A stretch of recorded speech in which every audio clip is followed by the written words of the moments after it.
बातमी नवी मुंबईतून आहे। नवी मुंबईत नागरी समस्यांवरून मनसे आक्रमक झाली आहे।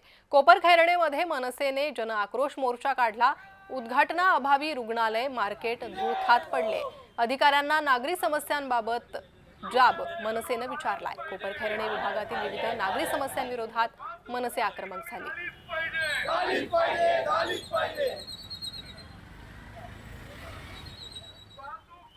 अनेक ठिकाणी करोडो रुपये खर्च करून वास्तू उभारल्यात, मात्र त्याचं उद्घाटन होत नाही।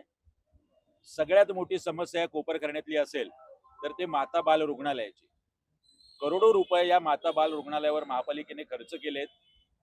त्याची ओसी आलेली आहे। इंजिनियर विभागाने आरोग्य विभागाकडे ती वास्तू सुपूर्द केलेली आहे, मात्र अजूनही हे माता बाल रुग्णालय सुरू झालेलं नाही। प्रसूतीसाठी इथल्या कोपरखैरण्यातल्या आमच्या माता भगिनींना वाशीशिवाय दुसरा कुठलाही पर्याय नाही।